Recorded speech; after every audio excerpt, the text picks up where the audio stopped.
কোটি টাকা ইনকাম, তার বছরে কোটি কোটি টাকা তার ইনকাম, এক মাসে ইনকাম 1 কোটি টাকা, কিন্তু দেখা যায় মাসে একটা হসপিটাল বিল পরিশোধ করতে তার চলে যায় 50 লাখ টাকা। আছে না নাই? ওয়াইফের ক্যান্সার, যার নেই কোনো অ্যান্সার, ছেলে ইয়াবা খায়, ওরে দেয়া লাগে 20 লাখ, বাড়ি ভাড়া, খাওয়া দাওয়া ইত্যাদি খরচ শেষে দেখা যায় মাস শেষে আরো 20 লাখ ঋণের মধ্যে পড়ে আছে। আছে না নাই? কিন্তু মাসে ইনকাম ছিল কত? 1 কোটি, কিন্তু মাস শেষে দেখা যায় 20 লক্ষ টাকা ঋণের বোঝায় চাপা পড়ে আছে। আর রিক্সাওয়ালা, ওর বেতন নাই, যা পারে ইনকাম করে প্রতিদিন, মাসে অন অ্যান অ্যাভারেজ তার ইনকাম 5000। কয় হাজার? 1000 চলে যায় ওর যে ছুপড়ির বেড়া, ওই বাড়ির ভাড়া দিতে, 1000 চলে যায় ওর খাওয়া, 1000 চলে যায় চিকিৎসা, 1000 চলে যায় ছেলেমেয়েদের পড়াশোনা, আনুষঙ্গিক আরো 500, মাস শেষে আরো থেকে যায় 500। সুবহানাল্লাহ কইতে পারলেন না? 1 কোটি টাকা ইনকাম করেও 20 লক্ষ টাকার ঋণের বোঝায় চাপা পড়ে আছে। আর 5000 টাকা ইনকাম, মাস শেষে কত থাকে? 500। কারণ ওর পুরো ইনকামটাই হালাল। ওর পুরো ইনকামটা কি? আর হালালে বরকত ঢুকায় দিছে কে? হারামে কোনো বরকত আছে? আওয়াজ করে বলেন তো, গরু খাওয়া হালাল না হারাম? কুকুর খাওয়া? কুরবানিতে কি জবাই হয়? সুন্নতে খাতনার অনুষ্ঠানে, বিয়ের অনুষ্ঠানে, প্রতিদিন কসাইয়ের দোকানে, কোথাও কুকুর জবাই হয়? আচ্ছা, গরু বা গাভী বছরে বাচ্চা দেয় কয়টা? একটা। আর কুকুর দেয় কয়টা? 7টা, 10টা, 11টা।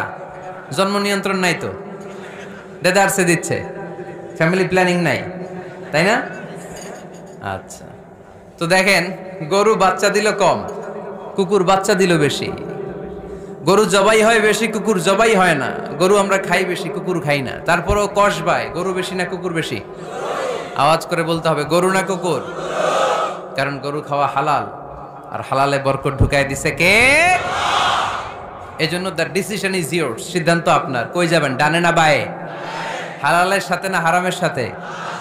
হালালটা হচ্ছে পরিবেশ বান্ধব। হালালটা কি?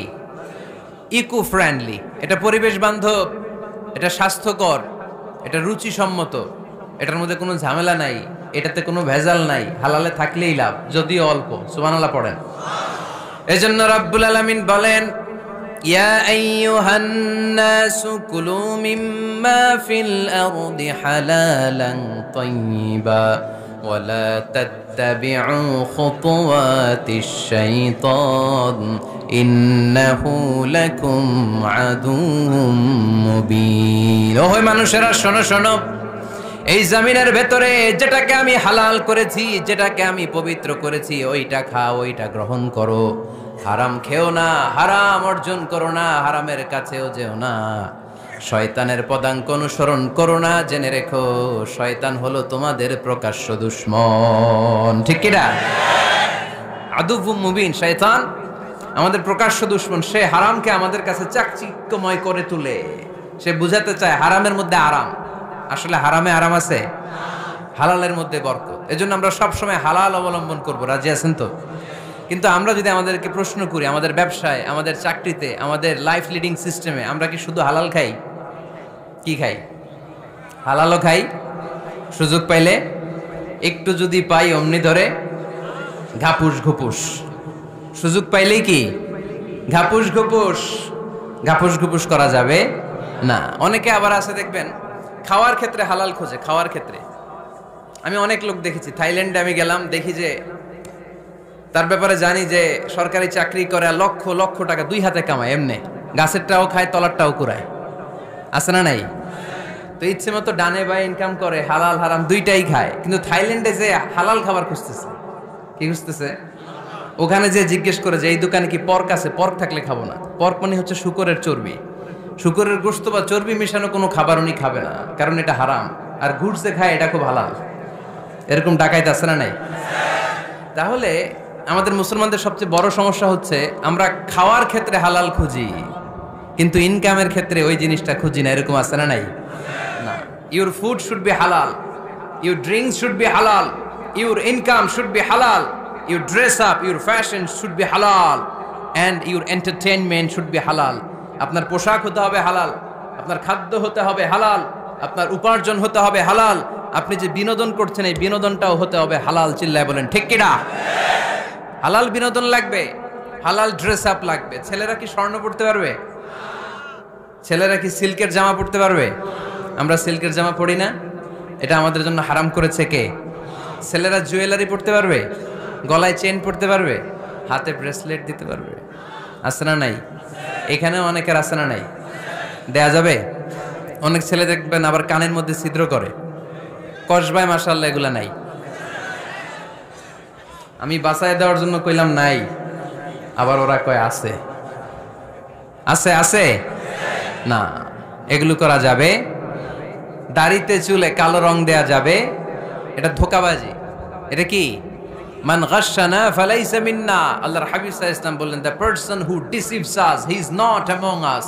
যে আমাদেরকে ধোঁকা দেয় সে কখনো আমার উম্মত হতে পারে না। মদিনার খেজুরের বাজার ভিজিট করতে গেলেন আল্লাহর হাবিব সাল্লাল্লাহু আলাইহি ওয়াসাল্লাম, অডিট করতে গেলেন। যে খেজুরের স্তূপের ভেতরে আল্লাহর হাবিব সাল্লাল্লাহু আলাইহি ওয়াসাল্লাম হাত ঢুকায় দিলেন, ঢুকায় দিয়ে দেখলেন ভিতরে পানি, উপরে শুকনা খেজুর, ভিতরে ভিজা খেজুর। আল্লাহর হাবিব সাল্লাল্লাহু আলাইহি ওয়াসাল্লাম বললেন, ঘটনা কি? ভিজা কেন? ব্যবসায়ী বলতেছে, বৃষ্টি হয়েছিল। কি হয়েছিল? তো বৃষ্টি হইলে তো তার নমুনা সব জায়গায় থাকবে। তখন আল্লাহর হাবিব সাল্লাল্লাহু আলাইহি ওয়াসাল্লাম দাঁড়িয়ে বলেছিলেন, খবরদার, মান গাশশানা ফালাইসা মিন্না। যে আমাদেরকে ধোঁকা দেয় সে আমাদের দলভুক্ত হতে পারে না। এজন্য আমরা যেন কাউরে ধোঁকা না দেই, আমরা যেন হারামের সাথে সম্পর্ক জুড়ে না দেই। আমাদের সম্পর্ক হবে হালালের সাথে। চিল্লায় বলতে হবে কিসের সাথে? আজকের মাহফিলটা তখনই সার্থক হবে যখন এই কথাগুলো শুনে আমরা এই সিদ্ধান্তে উপনীত হতে পারবো যে আমার ফুড, আমার ড্রিঙ্কস, আমার ইনকাম, আমার ড্রেস আপ, আমার এন্টারটেইনমেন্ট, আমার সব কিছু হালাল দিয়ে আমি সাজাবো। আমার জীবনটাকে আমি হালাল দিয়ে সাজাবো। রাজি আছি না নাই? সব হালাল হইতে হবে। নারীদের ফ্যাশন, অনেক নারীরা ফ্যাশন সচেতন। খবরদার, নারীরা টাইট ফিটিং পোশাক পরতে পারবে না। পারবে? পাতলা পোশাক পরতে পারবে না। তারা নিজেদেরকে আবৃত করে রাখতে হবে। টাইট ফিটিং পোশাক পরতে পারবে না, অন্য ধর্মের পোশাক পরতে পারবে না, পর চুলা লাগাতে পারবে না। এই ফোর কর্নার্স, এই বর্ডারগুলো মেনে নারী যে কোনো ধরনের ফ্যাশন নিতে পারে। এই ফ্যাশনগুলোকে বৈধ করেছে কে? এজন্য রাব্বুল আলামিন বলেন, ইয়া আইয়ুহান নাসু কুলু মিম্মা ফিল আরদি হালালান তাইয়্যিবা ওয়ালা তাত্তাবিউ খুতুওয়াতিশ শাইতান ইন্নাহু লাকুম আদুউম মুবিন। সুবহানাল্লাহ পড়েন। ওহে মানুষেরা, এই জমিনে যেটা পবিত্র আর হালাল বলে আমি ঘোষণা দিয়েছি সেটা খাও, কারণ সেটাতেই বরকত। আর শয়তানের পদাঙ্ক অনুসরণ করো না, কারণ শয়তান তোমাদের প্রকাশ্য শত্রু। কথাটা বলেছেন কে? তাহলে আমরা হালালের পক্ষে না বিপক্ষে? এই আপনাদের গলার আওয়াজ।